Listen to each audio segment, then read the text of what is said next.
the reason why people speak revolution and frustration today is when you speak economy, we can mention, like you said, others, culture, the country at large, but specifically the economy. We don't feel like we're on the boat. We don't feel like we're benefiting from the boat. And you guys are telling us the economy is doing bad. Guys, we need to. And it's like, yeah, but you had a company. Your home is being repossessed. I've never had that. So fuck your boat. Hence, burn this thing down.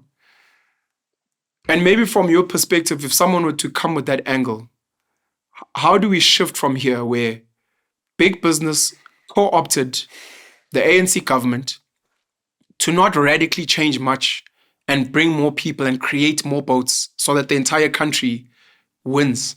What becomes the solution if not to burn it down? I mean, kids are looking up to Traore now in Burkina Faso saying that's actually what we need. Get rid of everyone. We'll do it on our own. We carry our own boat. We want whatever boats with holes or whatever the case may be, we want to own them. Correct. Because we should. We were promised that we'd own boats in the struggle. And then afterwards, we don't see much change except a few black faces who are now Animal Farm looking like the guys that we had an issue with. So what do you say to those kids to avert the revolution? Because to what you're saying, how it smells and looks, it's carnage. And they don't know what they're wishing for. No, they don't know what they're wishing for. But then what is the alternative? I don't think, these things often do work like that. I think, that's why there's always a correction afterwards, right? After that revolution, everything settles down and hopefully there's some sort of equalizer at that point, or equal, not always. I mean, I think context, the context of the world, it's changed so dramatically in the world we live in and global context currently. I think where and how do we fit in the world? Are these problems that we experience here different to anywhere else in the world? How do we know? Do we go and look in those spaces? Have we had, there's no access to it, Penuel, as well, that people aren't getting global exposure. The only place you get it's in the media, right? Typically. So what do I say to them? It's not an easy question, Penuel. I don't think there's easy answers, and I'm not sure that I have them. Yeah. I'm happy to explore what it looks like and what we need to be doing. I think that, that Springbok analogy is not a bad one. Eh? I think what's been interesting for me to see there is a group of very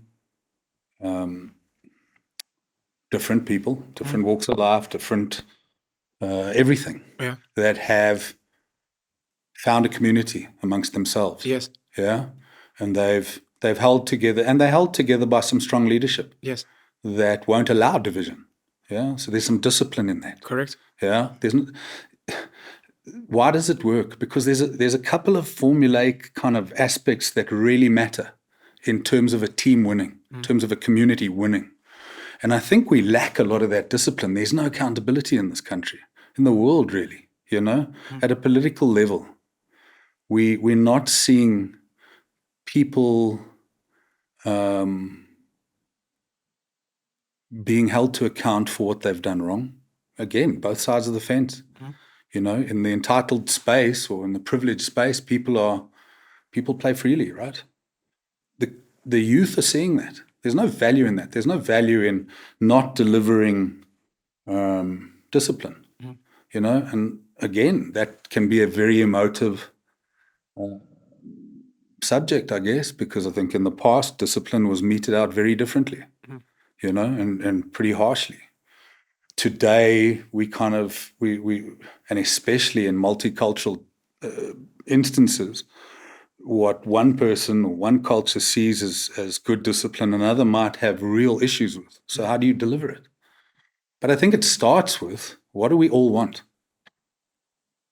I don't know about you, but in terms of people I meet and I, chat to or talk to, one of the key issues for me is trying to understand what is similar between us, whether you're a 80-year-old who's lived through one type of revolution, a 50-year-old, a 30-year-old, 15-year-old. You know, we all see things very differently.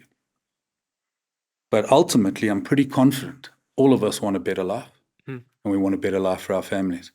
Finished and klar. Yeah. And so that's what I believe we should be striving for, is how do we get that? And we're not going to get it with leaders that continuously sow division. Yeah. Whether it's the DA that, you know, holds itself up as a, you know, I suppose the opposition to the ANC, it's semi how they define themselves, as opposed to what's their strategy. They talk about it, but does it resonate with all these people? And how can it? What's the ANC selling?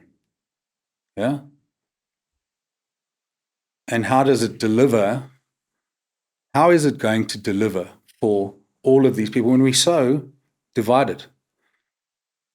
Economy, for me, seems to be the best place to solve that.